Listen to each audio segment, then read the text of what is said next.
Chapter 9, The Field Trip. On the day of the museum trip, you sit in your editing class, staring intently at the computer screen, but your thoughts are miles away. Only an hour until our train leaves, but I should still have enough time to get dressed and meet Drew at the train station, and... Getting a chai before horticulture, want one? Phone vibrates against the table. As you read the message, the excitement in your stomach shifts to dread. And break it to Samira that I'm bailing on the only time we have together to hang out with the guy she thinks is bad news. As you stare at the expectant blinking cursor, willing the words to come, your professor steps to the front of the class. And that's our time, folks. I'll see you back here next week, but for now, you're free to go. You save your work, sweep your things into your bag, and head out to the quad. Still staring at your phone, another message shakes through. At the cashier now. Last call. Actually, I'm not going to class today. I'm going to the city with Drew. Wait. He's got you skipping class now? I told you that guy was a bad influence. And honestly, Anissa, what are you thinking? Midterms are around the corner. She has a point. Your phone vibrates angrily with each new text until you turn it off, grumbling at your friend's overprotectiveness. I mean, sure, let's smack Jiminy Cricket for trying to save Pinocchio. I didn't tell you to triple text me into oblivion and ruin the whole night. Damn, it's only 3 o'clock and your night's already ruined?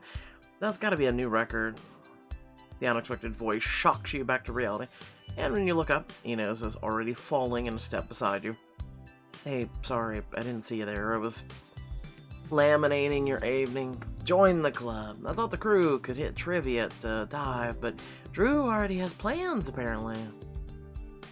Actually, I'm Drew's plans. We're going to the city tonight. I still have to get ready, and I have no idea what to wear. Well, lucky for you, I can play stylist and therapist at the same time. Come on. As soon as you step into Inez's suite, she directs you towards the couch and heads for her room, calling out behind her. Alright, what's the tea? Well, Drew's got us tickets for the museum exhibit I mentioned, and my best friend absolutely freaked when I told her. Samira and I were supposed to take college by storm together, becoming our better versions of ourselves. But lately, she and I... let's say haven't been on the same page. She does have your best interest at heart, though, and there's nothing wrong with that. Drew brings out this fun, adventurous side that I want to explore, but it feels like Samira doesn't like the new one. Inez strides in the living room with a fabulous gold mini dress on her arm. A little advice, change is hard on all relationships, but if she's really your friend, you'll work it out. Talk to her. As for Drew, this little number one, sure he never sees you as just a friend ever again. Try it on. It's literally called Midas touch. Every time I hear that, all I think of is the oil change. You pop into the restroom. I'll step into the rest, enjoying the feel of the sequins against your skin. Inez, thank you. It's amazing. But why? Because I haven't seen Drew this happy in a long time. If a date with you is what's given him the wind beneath his wings, I figure it's my duty as a friend to help him see it through, even if it conflicts with my trophy beer. Seriously, the word date was never uttered by either of us. This is just a fun, casual night between friends. And if we're gonna make the train, I'd better get going. Have fun! Find Drew waiting for you on the platform. Stand at his side, just as a loud horn signals the train's impending arrival. There you are, right on time. Worried I wasn't gonna make it? This dude did not dress up at all. He's got a hoodie. He's me. Terrified. His tone was playful when he looks you up and down. His eyes recoup your body with a thinly veiled hunger that warms your skin. Is it dressed from me? Depends, you like it? It looks good on you. He scans the platform for watchful eyes and steps closer, lowering his voice to a husky whisper. You look better on my bedroom floor, though. Why? Okay, listen, ladies, I got a question for you. Does that shit work? Does this shit seriously work? Because I just feel like, I don't know, you put in all this effort to look good, right? Wear some really nice, stylish outfit, and dude has this cheesy, it would look better on the floor. I don't know, let me know. I'm gonna tease him back. I'm sorry, is Drew Young proposing hooking up in a bedroom? What's next? Missionary and roses? What could I say? You bring out the romantic in me. That's not romanticism. Drew's eyes glint with mischief as a train roars into the station, and your stomach swoops as he holds your hand out to you. Say you're ready for the museum. I'm ready for anything. Your reply comes out breathless, and for the second time in as many months, you take Drew's hand and let him lead you into the unknown. A museum. It's a museum. You'll be fine. When you arrive at the museum, a woman in stylish pantsuit greets you. Good evening and welcome to the Midnight Mind exhibit. We have a private tour all about human psychology for the two of you. A private tour? We were contacted by a young gentleman who wanted to do something very special for his friend. She gives the two of you a knowing look as she emphasizes the last word, and you grin at Drew. How generous of him. How did he pay for it? Generous is my middle name. Now, psychology is the study of what makes people tick. Their wants, needs, and desires for things like food, shelter. She trails off, giving you an encouraging nod. Your eyes flick back to Drew as your answer falls out of your mouth. Humans want companionship. I mean, some do, at least. Your face heats as you realize what you said. Drew wraps an arm around your waist playfully. You won't find a better companion than me.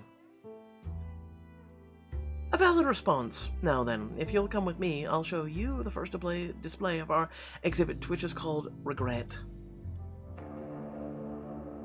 She takes you to the first room, and you see circular notes hanging from the ceiling.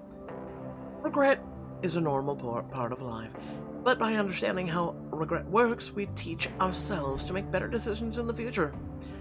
I'd like you each to write down a regret and help each other reflect on them. They stare down at your note, not sure how vulnerable you're meant to be, but as Drew starts writing beside you, you pick your pen up.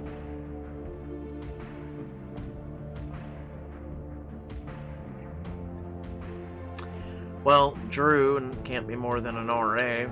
That's not really a regret. That has you have like. Do you even know the definition of regret? I'm serious. Regret is something that's already come and passed, and then you regret happening. Like you wish you could have made a better decision.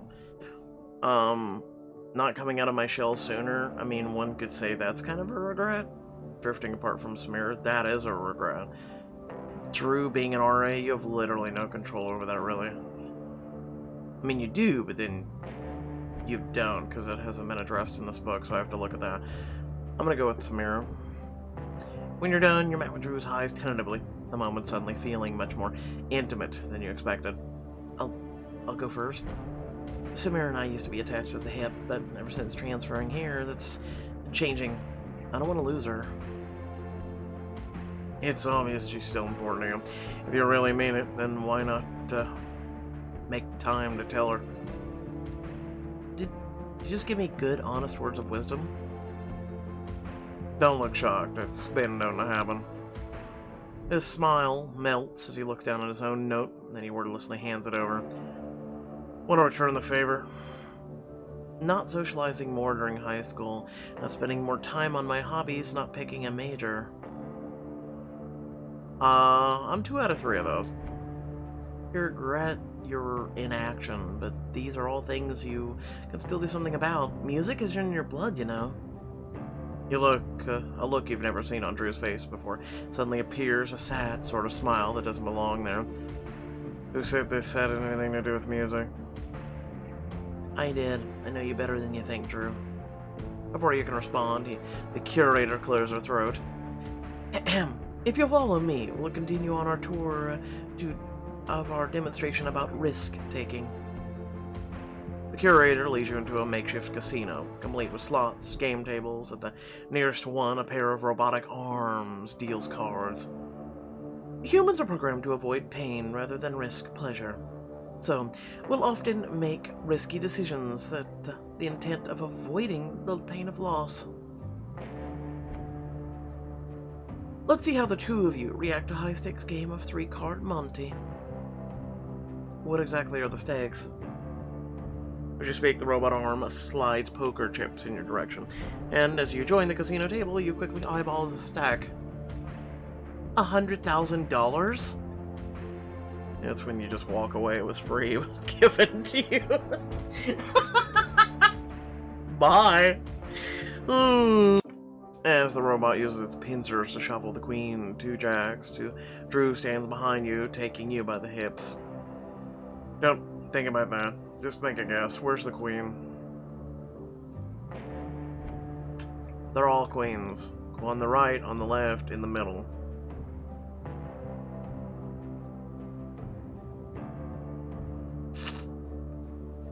I mean, it's a 33% chance unless the game is rigged, so... You flip the card over, revealing a jack, and your stomach roils as the machine's arm sweeps half of your chips away. Damn it. No worries, we'll go again. What if I lose the rest of it? Shouldn't I quit while I still have something left? Spoken like someone hardwired to avoid pain rather than risk pleasure.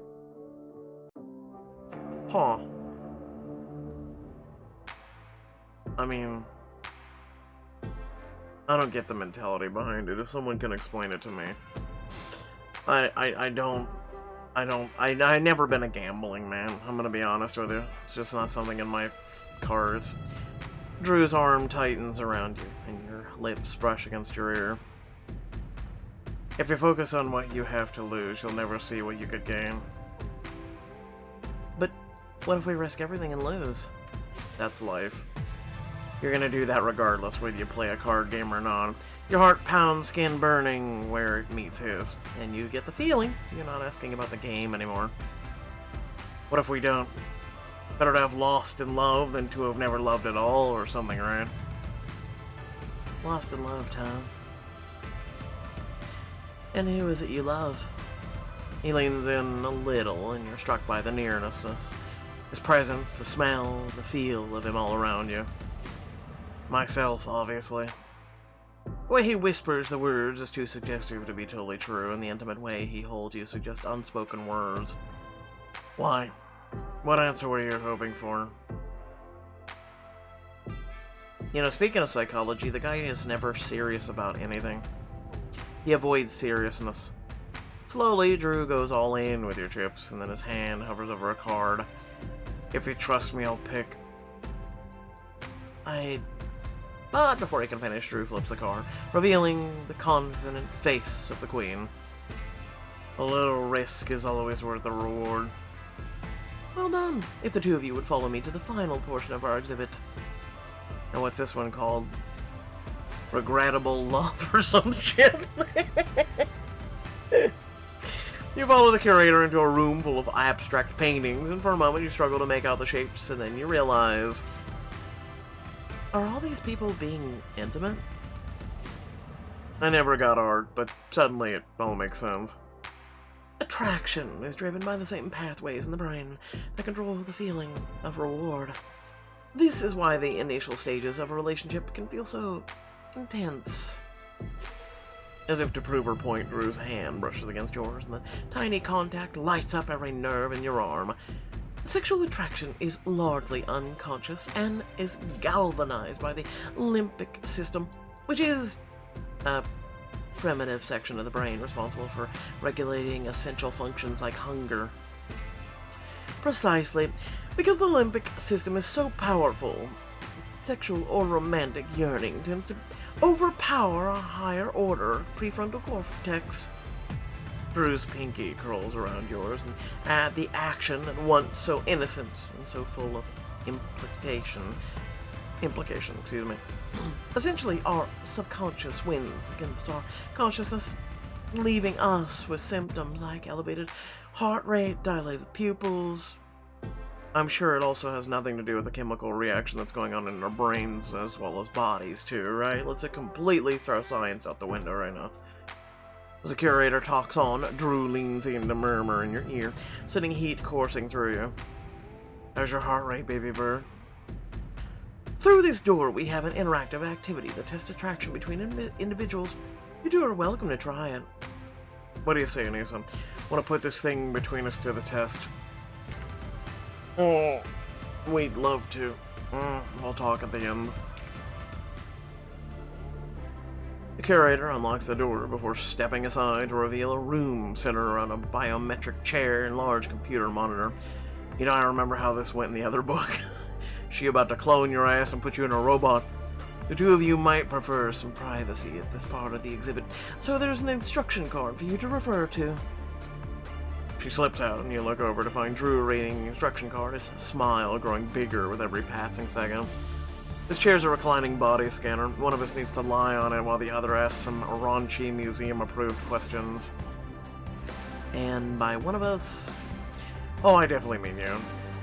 He offers you a hand, and you warily sit down, angling the chair's sensors to your pulse points as it reclines to lay flat. Nervous, you glance at the screen. What type of reaction is the thing looking for? It takes your heart rate and body temperature and tracks your perspiration to give you a score on the attractometer. Great. The embarrassment machine has a name.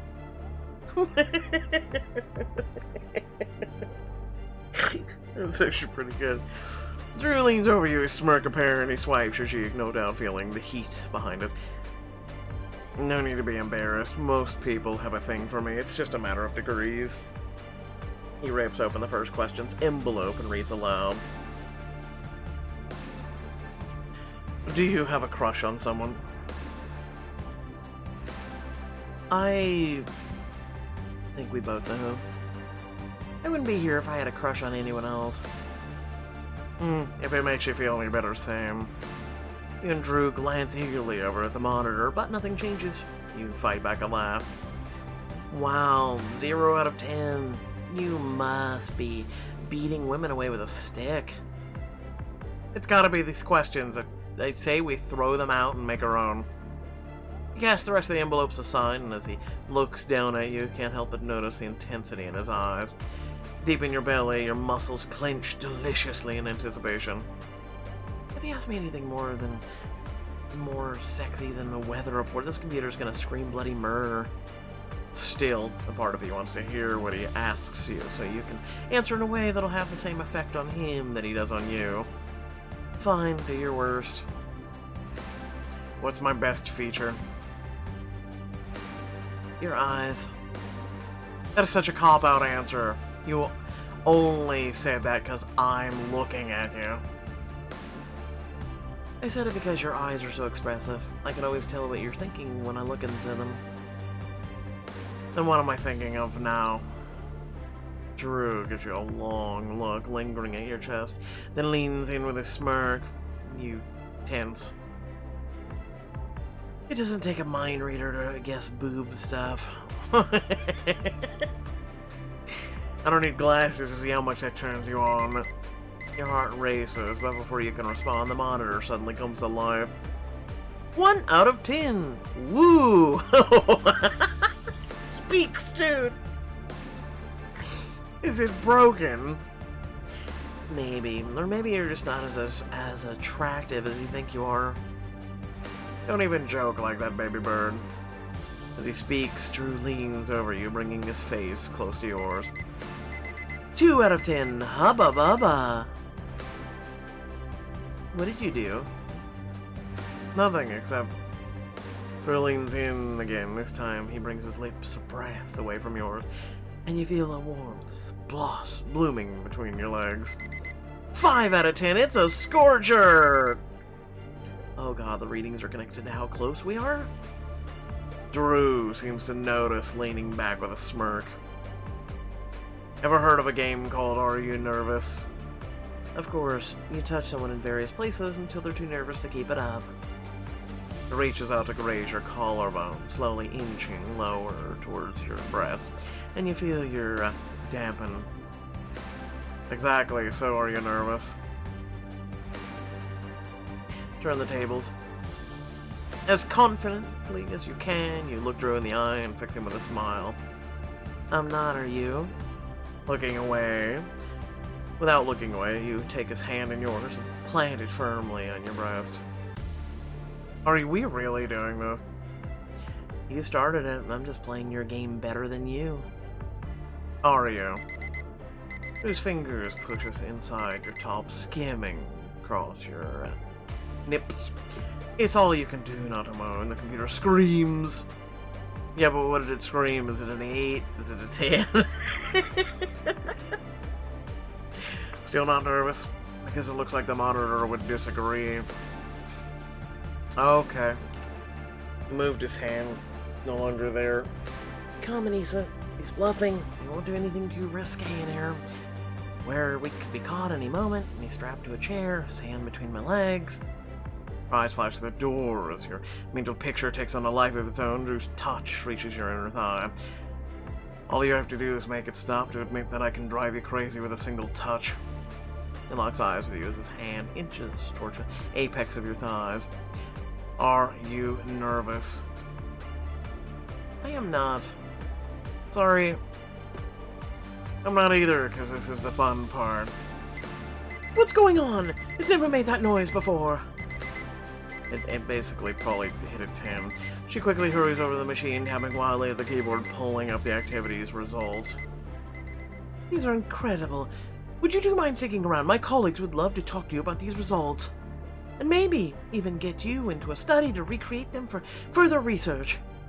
Drew unhooks you from the machine as you shift back into an upright position. He leans in to whisper in your ear. How about a baby bird? I've always wanted to donate my body to science. He places a hand on your knee, and as his fingers graze the inside of your thigh, you launch out of the chair. Actually, I think we'd better head back to campus. It's getting late. We have classes tomorrow. But the data! The data you can get from any half-ass that just wants to get laid, I'm serious. Before the woman can finish, you grab Drew's hand and quickly scurry back into the atrium. For the record, the next time that someone asks us to watch us do intimate activities, the answer should be a hard no. Say what you want, but all I heard was next time. You fight back a laugh as you head for the door. But the second you step out of the museum's revolving doors, spray from the rain blows back in your face. Oh my god, it's pouring. You're gonna freeze in that. Here, take my hoodie. The break-and rope protest, he yanks it off and slips it over your head. Steal the warmth from his body heat. It smells like him, all woody and masculine. But what about you? You're gonna get soaked. It's just water, see? I have a question. How did the woody... How did the woody...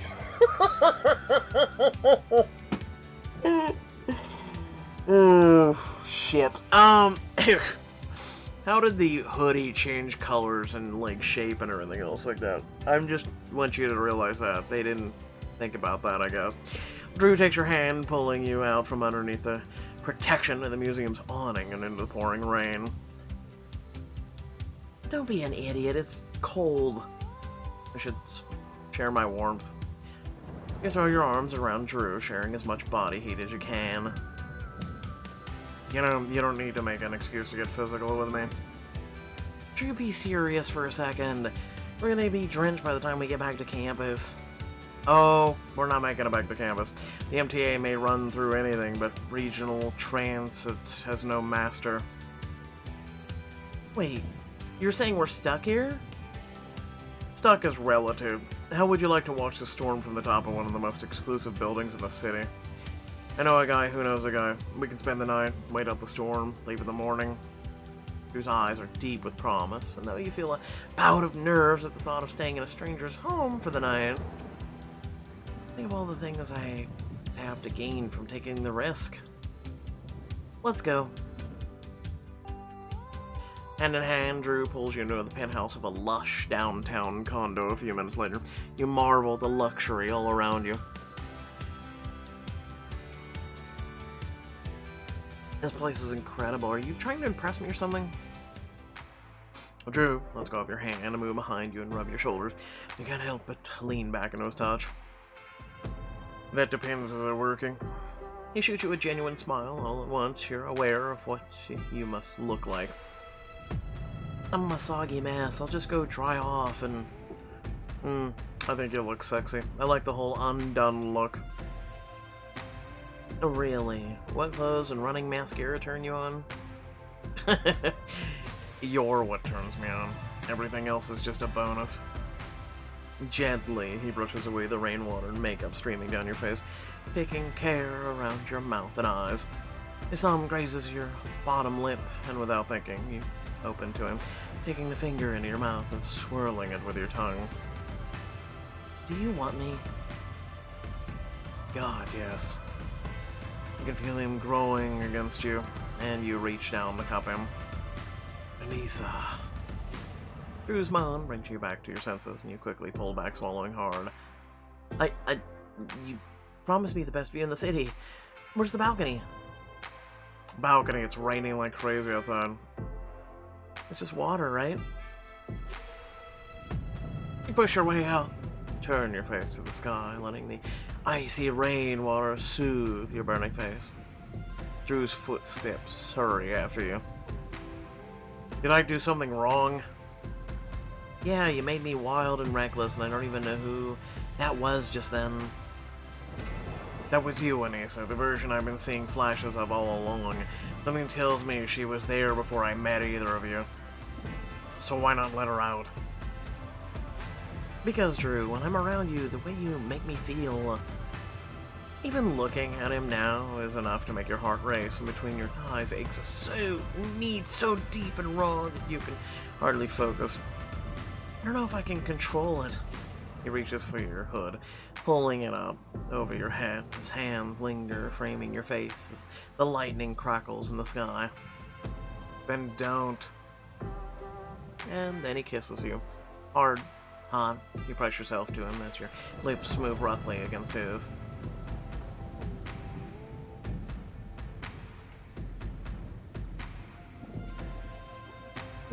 Pretty. It's nice.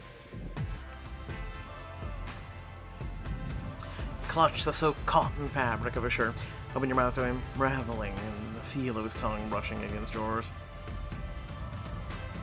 He pulls you closer, bringing his hips to meet yours, and self-control drains into the sound of your name on his lips. Anissa. Really? And you know what's about to happen, right? Your self-control bursts like a dam. You crash your lips to his, kissing him with a desperation that matches your burning need. I don't want to think about the consequences or be in control. Then what do you want?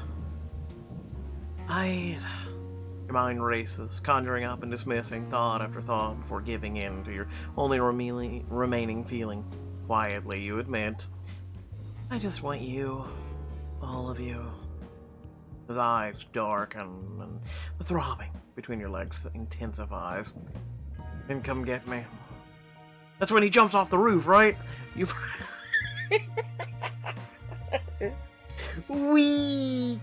You press a fervent kiss to his lips, backing him into the penthouse and down into a lounge chair. He pulls you into his lap, and you straddle his legs, sinking down into him. You let your wild side take over. Full disclosure, my boys wanted to kiss you right here. You trail the tip of your finger just under his jawline, and he shivers under your touch. What's stopping you? He tilts his head to the side, and you gently press your lips to his skin, gradually ramping up the sucking and biting. His grip tightens on your hips, and as this moan of pleasure vibrates against your lips, you feel yourself. How does that feel? Incredible. His hand skims up your thighs as they inch under the hem of your dress. May I? God, yes. He fights back a chuckle as he reaches for your clothing, and you catch his hands. But I want to see you too. I'll show you mine if you show me yours. Deal. They climb out of his lap, and together the two of you face each other in the middle of the living room. Who goes first? That's easy. Me. And to make sure I have your full attention. In a surge of confidence, you gently push Drew into the couch cushions, using your knees to work his legs apart before standing in space. I'll make sure you have the best seat in the house. Lucky me. You slip the straps of your dress off your shoulders, allowing the fabric to slip and gather. First at your waist, then your ankles. Anissa reaches out to trace the outline of your... Oh, okay. Basically what you thought would happen, happened. Short, sweet, and to the point, I guess. After you recover, the two of you make your way to the couch and relax against Drew as he takes you into his arms. I'm starting to see why your ego is so big. It was always like that. It's not. That was... He trails off, an obvious loss for words, and you can't help but grin. In that case, I think that makes me the new, god of our suite. You're choosing now to stage a coup after some of my best work. Don't worry, I'll make sure time remembers you fondly. He laughs, a full, genuine laugh, and your heart swells. Drew, kiss me. Don't you think we're a little past that point? Well, tomorrow we go back to campus, back to being, R.A. Young and Miss St. James, so I figured one for the road? Right, well, you lean forward. Drew meets you in the middle, pressing a gentle kiss to your lips. You each linger for just a moment, and then pull away. Thanks. Anytime. A wave of exhaustion washes over you, and as you nestle your head into his shoulder, he softly brushes your hair out of your face. Good night, Anissa. See you tomorrow. Then you're asleep, sweaty, satisfied for the first time in months. Who were you with months ago? I'm asking for a friend. The next morning, you wake abruptly to an unfamiliar, very angry voice. Excuse me, what's going on in here? Uh-oh. A woman stands at the end of the couch, and as you cover your very naked body with a throw pillow, you nudge Drew's sleepy form awake. Who are you? Who am I? Who are you? And more importantly, what are you doing in my condo? Oh, no. And let me guess, breaking and entering, Drew? Breaking and entering. Okay. Except, how did he get in, then? I'm just saying. Oh, well. Without further ado, please remember to like and share if you did enjoy the video. Make sure to subscribe if you haven't already. And especially want to see more content. And head down to the description of the video. You hit more, and I'll show you a bunch of links. So anyway, without further ado, let me say the following. Hopefully you all did enjoy. I'm a little out of it today. I'm a little tired, so...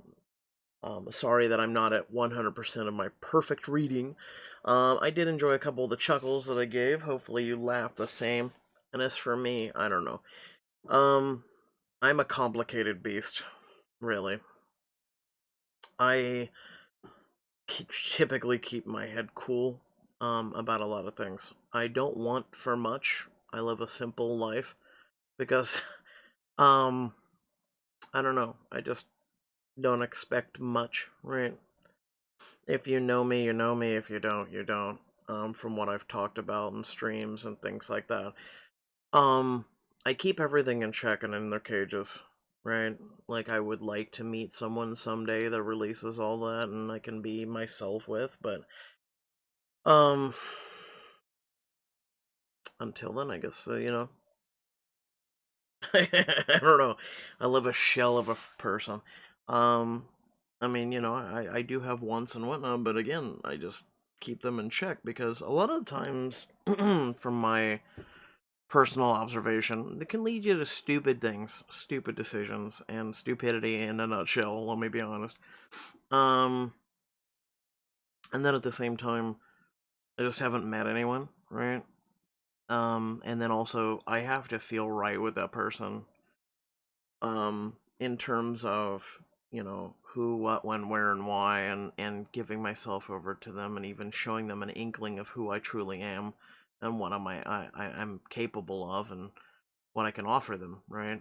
A shroud of mystery, if you will. Kind of like, we live in a time where women don't have, a lot of women just do not, I don't know, they just expose everything to the internet for a low discounted price, right? If you get my meaning, you get my meaning. You know what I'm saying? We live in a time where there's no air of mystery. There's no air of there's no, what does she look like? A who's, a what's, a where, the whole 9 yards, right? And that's one of the reasons why I criticize Pixelberry with the every chapters. Bow chicka wow wow. It just, life is more than that, right? Like I like an air of mystery to a woman. Um, I don't know. Am I the only one out there who still thinks that romance exists and um, small subtle touches and things like that are just the bee's knees, or what? Like, am I just too old fashioned, right? Like, because I've just, I don't know. I get it. I'm not shaming, by the way, any of those women who do what they do for money, but I'm just saying, I just, for me, I want a woman that if I guess I'm gonna say this. I don't know. It may come off wrong or whatnot. When she's with me, I wouldn't really care, right? But I want her to dress for me, not the world. That's about the best way to put it, right? Like, I'm not gonna be like, oh, you need to wear this tonight, just to make that clear. I just want someone that I'm going to wear this outfit because of them, not whoever pays me money on the internet, right? Or stupid shit like that. I want them to, as they say, come home to me, right? That's just my thought, right? So, just not to ostracize anyone and everyone who actually may do that. And is like, oh, I had a crush on him, but then he said this. I don't know. I doubt it, because, yeah, no, I've lived a pretty lonely life as a content creator. Most people are like, I have to fend them back with sticks. And I'm like, who? Who exactly? Right? Oh, I don't know. But anyway, thanks for watching. Thanks for listening at the end. If you did, if you get what I'm saying, you get what I'm saying. Let me know. Otherwise, we're a very rare handful ever really listen to the end of the video anyway. So, thanks again for watching. Catch y'all later. Peace out.